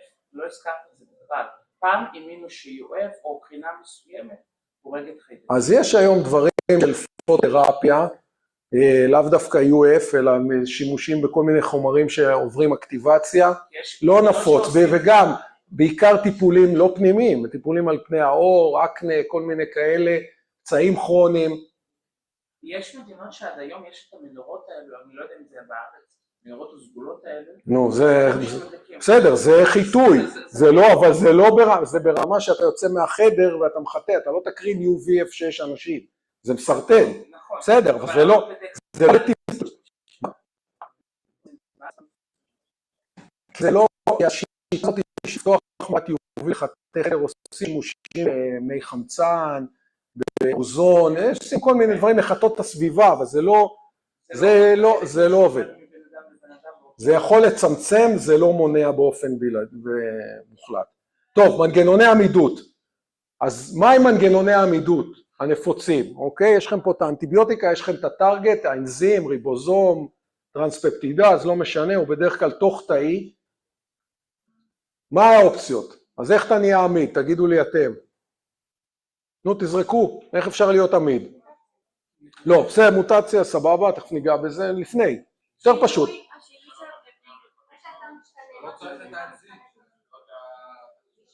מה? לא צריך את האנזים, אוקיי, אז יש איזה מוטציה שעושה מה? בואו נתחיל מהדבר הראשון, אמרתי לכם על פניצילין שהוא לא עבד על גרם שלילים, למה הוא לא עבד על גרם שלילים? הוא לא נכנסה. אז בדרך כלל העמידויות הראשונות שאתה רואה זה פשוט שהאנטיביוטיקה לא מצליחה לחדור, אוקיי? איזשהו, בין אם זה קיים או מנגנון שמונע חדירה. בסדר? ואז אם הטרגט של האנטיביוטיקה הוא תוך תאי, והאנטיביוטיקה לא יודעת לחדור, אז זה מנגנון עמידות ראשוני, בסדר? שעובד לא רע בכלל. מנגנון נוסף זה אי-פלקס, כן, זה היה צריך לעשות את זה יותר איטי, אני חושב שהוא קפץ פה. המנגנון הבא הוא אי-פלקס. אלה משאבות שהחומר נכנס פנימה, אבל הן דוחפות אותו ישר החוצה. עכשיו, המשאבות האלה במקור לא היו מיועדות לתת עמידות לאנטיביוטיקה, הן היו מיועדות לפנות החוצה חומרים לא טובים בתוך התא שנוצרים במטאבוליזם פשוט. בסדר? יש כל מיני חומרי פסולת שאתה צריך כל הזמן לדחוף אותם החוצה מהפסולת שנוצרת בתוך התא, והמשאבות אי-פלקס האלה דוחפו אותם החוצה. אז מה קרה? מה קרה במקרה הזה? כנראה שחיידק מסוים ראה אנטיביוטיקה, בסדר? האנטיביוטיקה נכנסה פנימה והרגה 99.99999 מהחיידקים, בסדר? אבל חיידק אחד עשה איזושהי מוטציה בתעלה הזאת, שעכשיו מה עשתה? ידע לקחת את האנטיביוטיקה ולזרוק אותה החוצה, ואז מה קרה? החיידק הזה פתאום נהיה עמיד, וברגע שהוא עמיד וכל השאר מתים, מה יותר טוב לו מזה? הוא מתחלק, אין תחרות, והופה, העמידות כבר פתורה, יש עכשיו את המידע הגנטי איך לפתור את זה. אז הוצאה כזאת של אי-פלקס, הוצאת תרופה, היא מנגנון מאוד מאוד יעיל. המנגנון הבא, ואולי הנפוץ ביותר, זה אינאקטיבציה, זה לייצר אנזים אחר, שיודע לטפל באנטיביוטיקה, בין אם לפרק אותה, אוקיי? או לעשות חלק מהאנזימים האלה הם ממש כימאים תרופתיים, הם מוסיפים את הפיל הזה שדיברתי לכם על האנטיביוטיקה, איזו מולקולה גדולה, מתמירים אותה על האנטיביוטיקה, ואז האנטיביוטיקה כבר לא מסוגלת להתחבר. אז הם לא מפרקים אלא, הם בונים עליה איזה משהו. אוקיי? אז זה האסטרטגיה השלישית. אז מניעת חדירה, הוצאה באמצעות משאבות אי-פלקס, או אינאקטיבציה של האנטיביוטיקה בצורה של פירוק או התמרה, והאחרון, וזה נזרק פה, שינוי אתר המטרה. מה הכוונה? יש לי לדוגמה טרנספפטידז, שהאנטיביוטיקה פניצילין יודעת לקשור, אז קורית מוטציה בטרנספפטידז הזה, שמצד אחד הוא כבר שינה טיפת המבנה שלו, שהאנטיביוטיקה לא מצליחה להיקשר, אבל מה צריך לקרות? עדיין, הוא עדיין צריך להיות טרנספפטידז פעיל, אוקיי? אז סביר להניח מה קורה, קורות מוטציות בטרנספפטידז, שהרבה מהם הם dead, הן פוגעות בפעילות של הטרנספפטידז, ולכן הן לא נותנות יתרון. אבל פעם נהיית מוטציה, שבאמת קורה הדבר הזה, האנטיביוטיקה כבר לא מעכבת, והטרנספפטידז עדיין פעיל, והחיידק הזה משוחרר בסביבת האנטיביוטיקה וגדל. אז שינוי אתר מטרה הוא בהחלט טרגט רלוונטי. אז אמרנו, מניעת חדירה, הוצאה באמצעות אי-פלקס, אינאקטיבציה ושינוי אתר מטרה. שאלות על מנגנוני עמידות, כן. מניעת חדירה, לא להכניס את האנטיביוטיקה, כן. האחרון, שהשינוי אתר מטרה, לא בעצם זה לא יפעיל אחר כך? לוקח, ומה שעובר סלקציה בסוף, זה מה שאמרתי, תכף נדבר איך קורית העמידות, אבל זה פשוט סלקציה. קורות מוטציות ספונטניות, שרובן לא נותנות פתרון, אבל בגלל שאני מפעיל סלקציה, אתה לא יכול לגדול, שום דבר לא יכול לגדול עד שלא תפתור את זה. האחד שמצליח לפתור את זה, הוא פורץ וגדל. רגע, שנייה, אתה צריך לחזור אליי.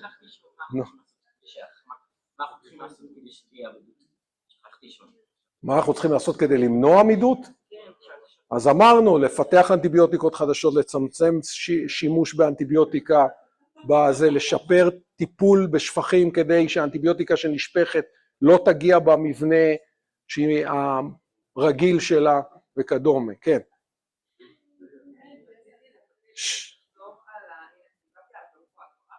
כן, זה פשוט אנזים שהחיידק מייצר, שיודע לקחת את האנטיביוטיקה ולפרק אותה, לחתוך אותה. נגיד אם טבעת בטא-לקטמי, תכף אני אתן דוגמאות, אז פניצילינז או בטא-לקטמה הזאת, אלה אנזימים שיודעים לקחת את המבנה הבטא-לקטמי הזה ולשבור אותו. once שברת אותו, האנטיביוטיקה מהמשפחה הזו לא עובדת יותר.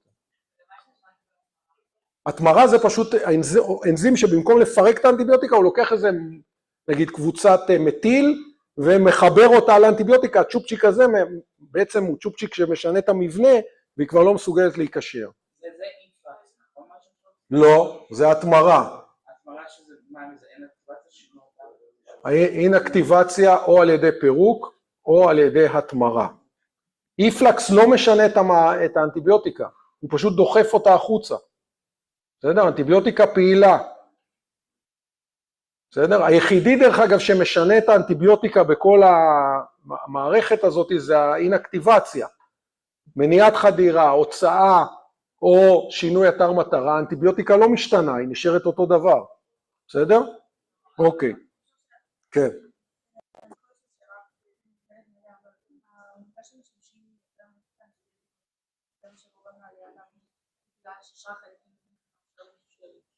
השימוש באנטיביוטיקה בילד אין, בגלל שהאנטיביוטיקות מעכבות גידול, אוקיי?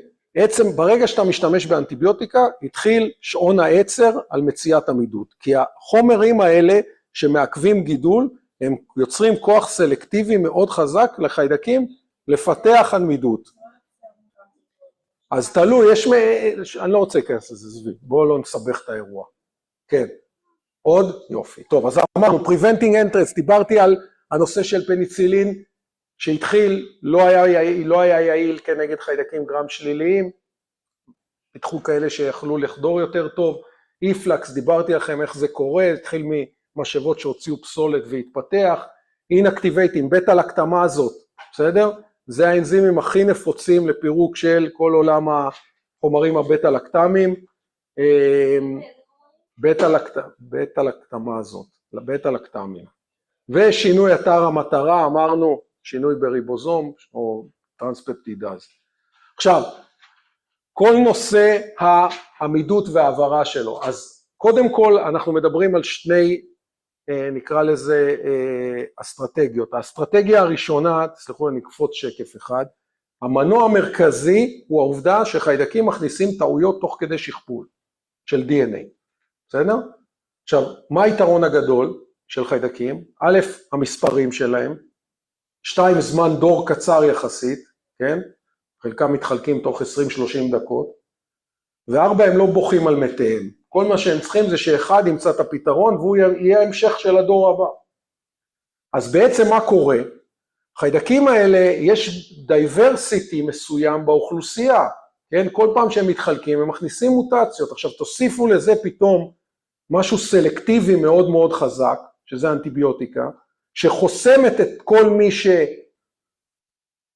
יודע למצוא את הפתרון, עד שאחד כזה מוצא, והוא זה שפורץ את הדרך. אני תכף אראה לכם, נגיע לזה, אני אראה לכם את הסרטון, גם אני אגנוב לכם עוד דקה, כבר לא, אתם תראו את הסרטון הפאז'ים לא איתי, אבל, או שנראה איך זה ייראה בשיעור האחרון, אבל אני כן אראה לכם את הקטע של הפלטה, אז זה צד אחד. עכשיו, האינפורמציה הזאת של הזה מאוחסנת או בכרומוזום של החיידק, כן, כחלק מהכרומוזום, או על אלמנטים מוטביליים, טרנספוזונים שהם יושבים בכרומוזום, או עוד יותר גרוע פלזמידים.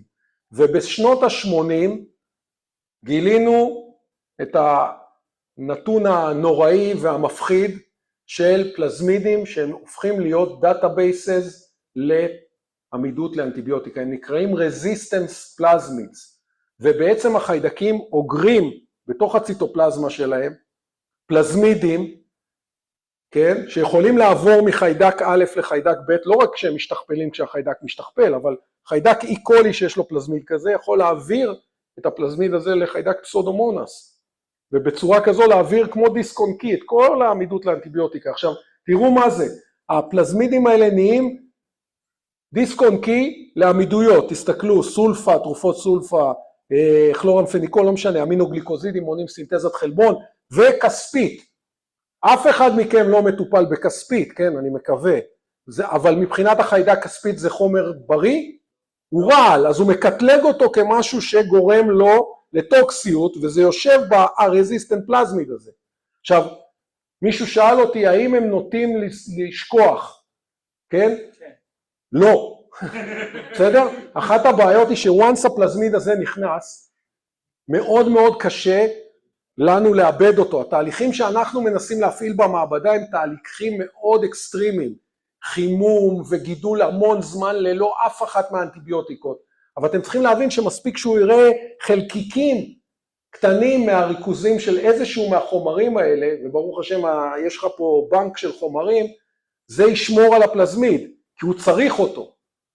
ומה שמדהים הוא שהם גם יודעים לאסוף, הם נכנסים עכשיו לחיידק שיש לו גן לעמידות שלא קיים בדאטאבייס הזה, יש מנגנונים שלוקחים את הגן הזה ומכניסים אותו לתוך הדאטאבייס הזה, ועכשיו הפלזמיד מוכיל עמידות נוספת. אז היכולת שלנו, יכול להיות שאם היינו מספיק חכמים ומנהלים בצורה מודעת יותר טובה את השימושים באנטיביוטיקה ברמה הגלובלית, היינו יכולים לצמצם את הדבר הזה, אבל היום מאוד מאוד קשה, והרזיסטנס פלזמידס האלה הם בהחלט מכה אמיתית.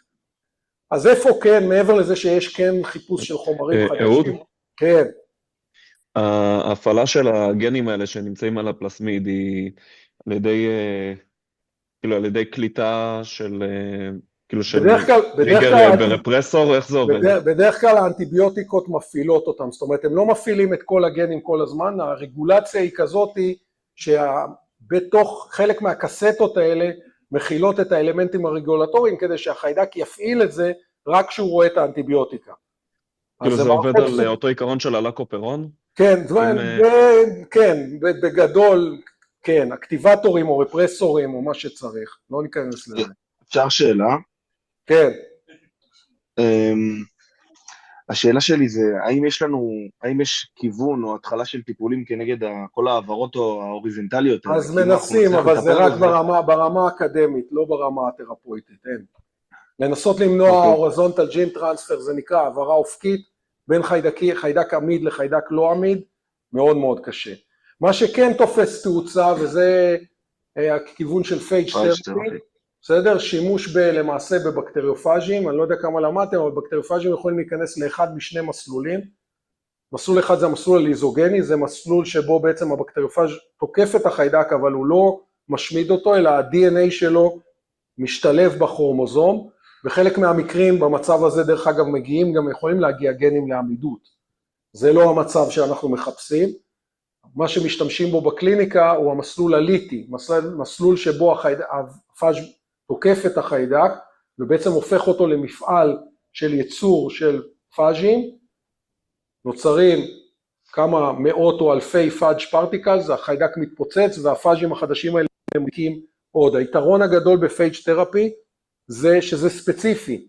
אם אני רוצה לתקוף היום פסאודומונוס אריגינוזה, אפילו מסוג מסוים, אני יכול לנסות ולבודד פאז' שהוא מאוד מאוד ספציפי אליו, ואז הפגיעה בחיידקים הטובים היא מאוד מצומצמת. אממה, לא תתפלאו לדעת, שגם כאן פאז'ים זה לא דבר זר לחיידקים, ואולי המערכת הכי מוכרת שמגנה על חיידקים מפני פאז'ים היא קריספר. מערכת הקריספר, אני יודע שאתם קיבלו עליה פרס נובל, ולקחה קדימה את כל עולם הג'ינום אדיטינג, אבל במקור היא מערכת שנועדה להגן על חיידקים מפני הדבקה של פאז'ים, ושיהיה ממורי של הפאז' שמדביק אותך כדי להגן.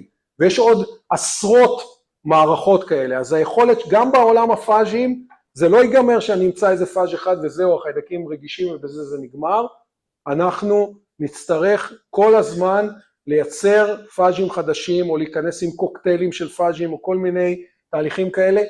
צריך להגיד, בעבר זה התחיל בטיפולים בעולם של אזרח אירופה, גיאורגיה היו מאוד נפוצים שימוש בזה, אבל שוב, טיפולים בעיקר טופיקליים על פני האור, אבל יש היום הצלחות לא מעטות, כולל פה בארץ, בשימוש בסיסטמי, לתוך אדם עם פאז'ים, זה בהחלט כיוון סופר סופר רלוונטי, והסרטון שיש לכם פה בסוף, כן?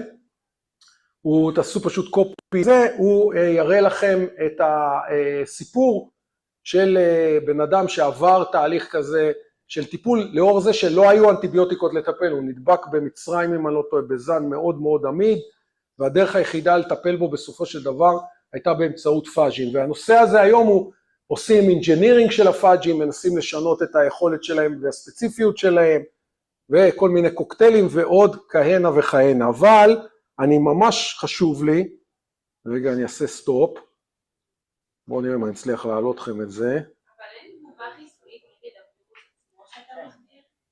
אין השלכות כאילו? מה?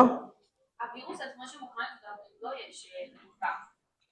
נכון, הם יהיו עמידים גם לווירוס, זה מה שאמרתי, הם יהיו עמידים גם לווירוס.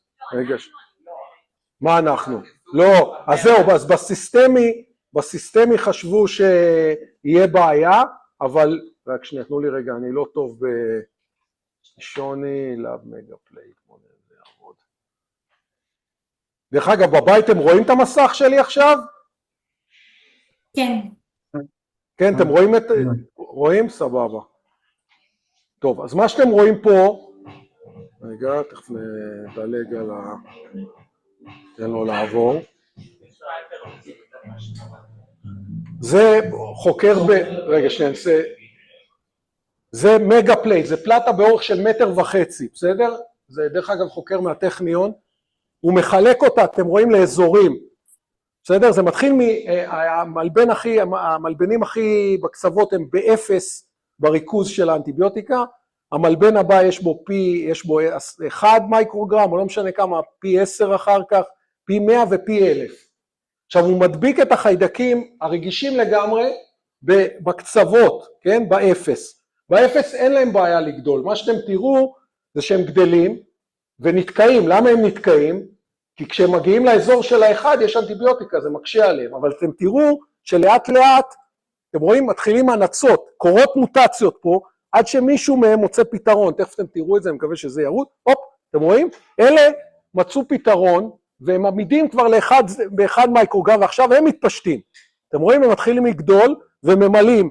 אתם רואים, זה כל מיני מקומות שונים שבהם נוצרו, זה הרי לוקלי, אז כל אחד מזה זה חיידק אחר, עד שהוא נתקע ב-10, עוד פעם הוא נתקע, כי הריכוז הזה הוא גבוה מדי.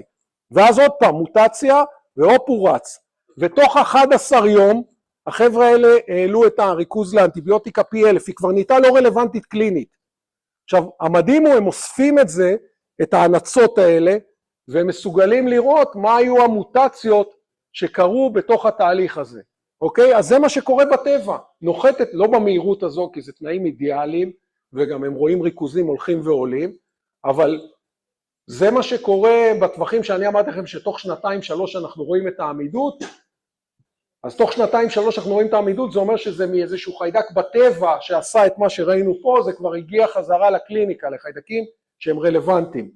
ובזה נסיים, תהיו בריאים, אני אראה אתכם רק בסוף יוני, אתם תקבלו את ליאור לדעתי, אני צריך לבדוק שהוא זה. לא, יהיה עוד שיעור אחד אחרון איתי לעוד כמה דברים, אבל ליאור הולך לקבל אתכם, תהיו נחמדים. הוספתי לינק. סבבה? יאללה, ביי, שיהיה לכם יום קל. ביי.